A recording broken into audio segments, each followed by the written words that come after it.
welcome to Side Roads. I'm Carlos, and this is a 2025 Kia Sportage plug-in hybrid.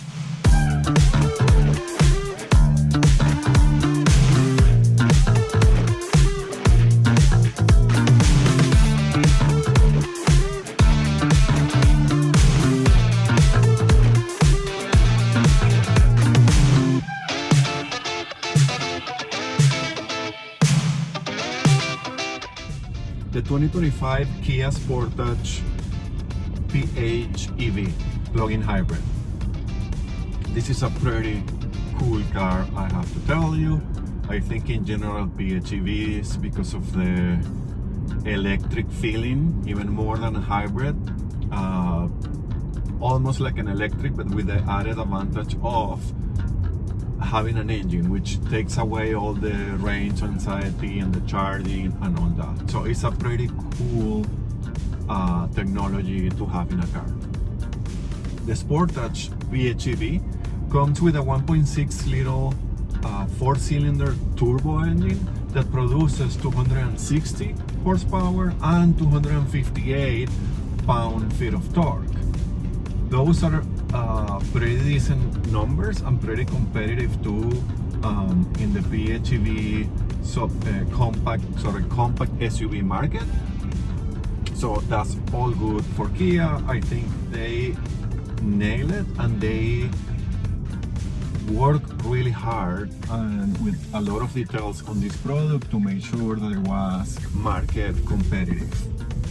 The Sportage PHEV comes with a 6-speed automatic transmission. All PHEV models are all-wheel drive only, and you can have 55 kilometers electric only range or 34 miles also electric only range, which is also pretty respectful.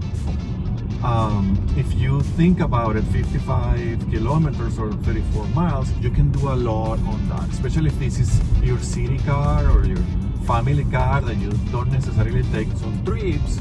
Well, that will take you a lot of places in electric only.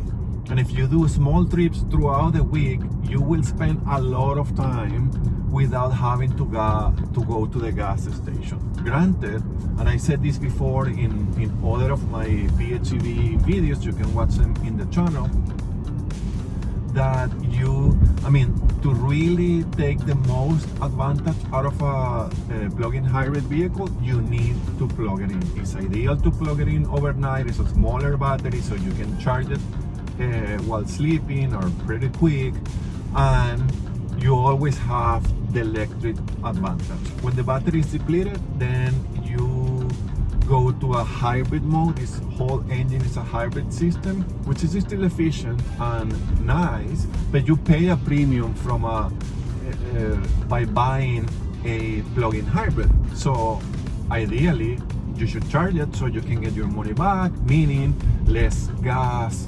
expenses and a lot further range on your total tank. So take advantage of your plug-in hybrid, or if you are thinking on buying a plug-in hybrid, make sure that you plug it in each night.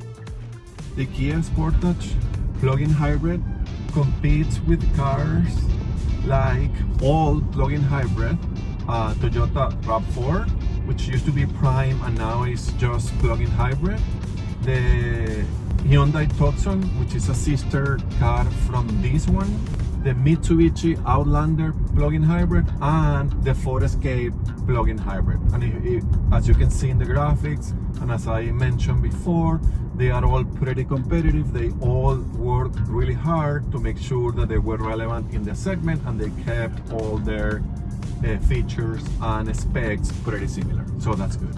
Fuel economy for the Sportage plug-in hybrid is 6.6 liters per 100 kilometers city, or 6.7 liters per 100 kilometer highway on the gas hybrid only mode. And then it can be 2.7 liters equivalent per 100 kilometers city, or 3 liters per 100 kilometers city equivalent as well while using gas and the electric mode, which is 35 mpg combined on gas only and 84 mpg E equivalent combined again while using gas and electric mode together. Price for the Sportage PHEV starts in Canada around 49,000 Canadian dollars. The top trim goes around 52,000 Canadian dollars. In the US, the best price is around 39,000 US dollars, and the top trim goes around 44,000 US dollars. Safety features for the Sportage plug-in hybrid standard are things like advanced forward collision avoidance, lane keep assist, lane follow assist, blind spot collision avoidance assist, rear cross traffic collision avoidance assist, and if you go for the top trim, you can add things like blind spot view monitor and remote smart park assist. The 2025 Kia Sportage plug-in hybrid interior. This is really nice here, and it goes very well with the whole electric plug-in hybrid vibe of the car. And Kia has been pushing forward their cars, their designs, their interiors, their tech. And I like this brand because of that, because it's always, and from the last, 5 years, pushing really hard. I think it's ahead of many other brands. So the interior is a special place for sure. The windows are one touch up and down for the driver. They are power, of course, and there are two memory settings here. The steering wheels come wrapped in leather and is heated in this unit. This is the top trim, by the way.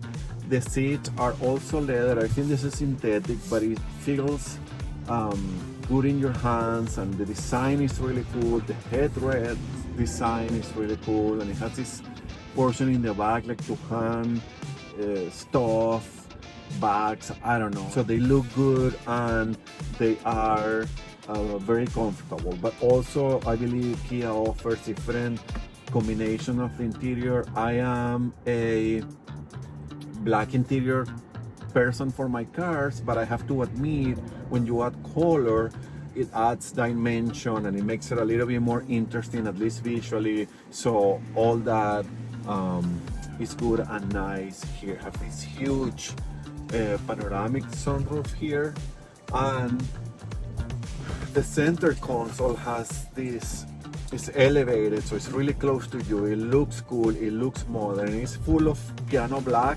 I'm not crazy about that, but there are plenty of cars that offer this still. I think this is slowly moving away from the car industry, but you can still find that here, and there is a little bit of that as well on the doors. So few interesting things. The design of the handles are really cool, and then they have this texture here, like it's like a mimic, like a carbon fiber type of thing. So anyway, there is a color, there is a texture, there is something interesting. It makes the cabin elevate a little, and it looks really good at the doors and also in this portion here. Also the vent here, you may see it here, I'll put a video for you, but this vent design and the continuation of the vent there and this other vent here, so it is visually really attractive. The materials are all nice and soft. The touch points and the support points are padded and nice as well. There are two cup holders here and an extra cubby. The glove box is huge, and the center console is a decent size. So another interesting thing about this cabin, the controls that are somehow, are not embedded in the screen, but there are a little screen here, so there are touch, not necessarily fully physically controls.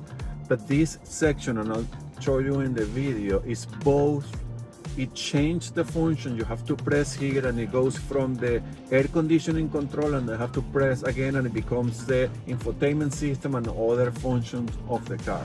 It is cool and modern and unique, but for usability you have to get used to this.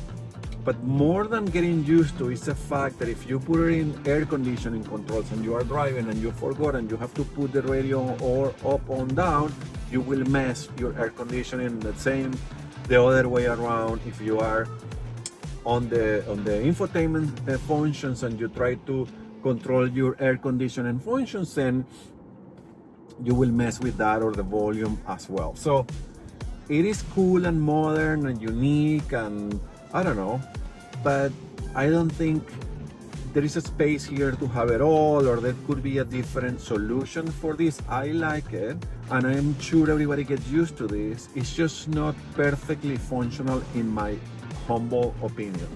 There is an extra cubby here as well. The seats are ventilated and heated on this unit.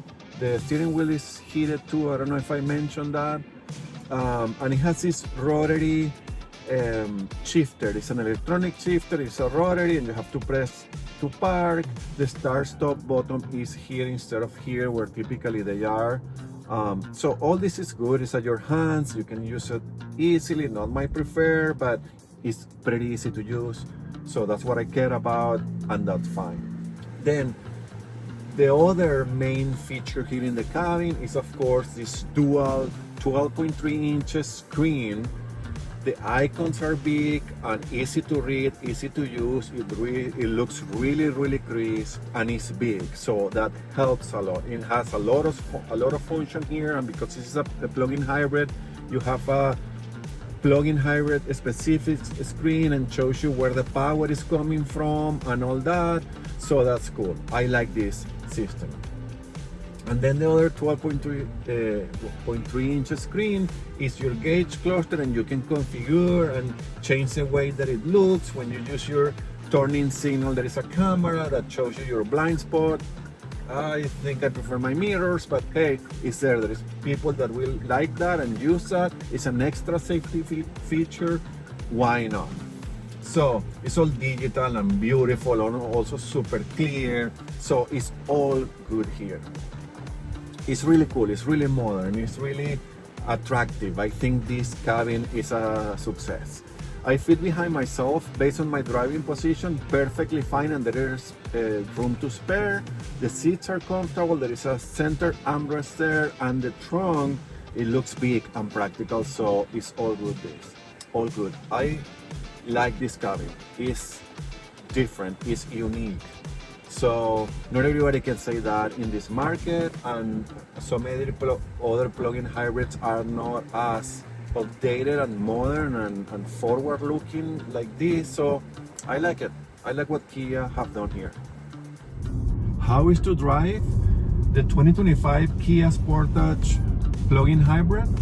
Is a pretty cool experience, and that's not only related to the Kia specifically, but by driving a plug-in hybrid, as I was saying earlier. But it's cool. I mean, I have to give the credit here.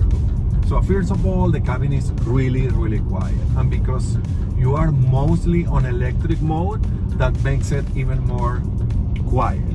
And of course, Kia put the effort to insulate the cabin well, so instead of an engine, you don't hear everything from outside. So that's really good. It makes the driving experience different and cool. I like that. The suspension is a pretty good balance between soft and firm. I like the calibration here because you are always feeling the car. You feel the road, you feel what is going on. I prefer that. That's what I like. That's a personal preference. There are softer cars out there, remember, also because of the weight of the batteries. Getting the right damping on a plug-in hybrid vehicle is challenging. So Kia has done a pretty good job here. I like it. The steering, same thing. It feels direct, and it makes you feel that you are in control. There is no nothing weird happening. It's not super heavy, it's not super soft. I think it's right there in the middle. I like it. I like how it feels. I like how I feel that the car is doing exactly what I'm asking the car to do, so that's good. The brakes feel pretty normal. Remember, these are regen brakes, so it helps to recover some of the energy and put it back in the battery by the friction of the brakes. So they feel responsive and they feel somehow normal. I mean, more normal than not normal. I think that in hybrids and plug-in hybrids and electric vehicles, the braking is never exactly what you are used to in a gas conventional car, but they are getting better and better, and you can get used to these, no issues, and again the car feels like it's braking, so that's good. So far I don't feel anything weird happening, so I appreciate that. The acceleration is also one of the advantages of having some level of electrification in plug-in hybrid, because the battery is bigger, they can give you a little bit more than a hybrid, but you have instant torque and instant power from a stop mostly. Or when you're at slow speed, the car reacts immediately. That's pretty satisfying while driving. When you are high speed, it's a combination between the engine and then the electric power helping a little bit. And because it's all-wheel drive, I believe the all-wheel drive in this car is partially by electric motor, so there is always that electric help to help you pull the car or push the car, depending how you see it. But it's good. It overall feels nice and responsive, and there is a sense of safety here by knowing that the car will react immediately if you are ever in an emergency. So that's cool. Visibility is great here. The windows are big enough, the mirrors are big enough, the back window is big enough. There is a small window close to the C-pillar there. There is a blind spot on the C-pillar, but that's typical of this shape on cars, so it's good. Oh, by the way, I'm turning now, and this one has this is a top trim, so it has this camera when you put your signals on to look at your blind spot. So right there is added visibility and also safety, so that is cool. So overall, I feel this is an excellent product from Kia. I think hybrid and plug-in hybrid are the way into the electric car world, and I think this will help a lot of people to transition from gas to maybe hybrid and maybe plug-in hybrid and then electric. It helps you to understand the car, to learn the different behavior of the car by the assistance of the electric power, and will help you with the routine of plugging in and charging, all that, until you get to a point that you feel comfortable with an electric car. There's plenty of people that goes directly to electric, that's fine, but that's not for everyone. So I think this is an excellent way to get into that, and you have the engine, and you have no range anxiety, and you can go as far as you want. So that is pretty cool there. So overall, I like the Kia Sportage. I think it's a premium product too. The inside, the tech, the seats are really comfortable, the design, inside and out, everything is a pretty attractive product with the added advantage of a plug-in hybrid vehicle. Really good from Kia. With the 2025 Kia Sportage plug-in hybrid, I think Kia has accomplished a product that is a compelling package. It is all, no matter how you see it, a plug-in hybrid electric vehicle vibe. I really like it.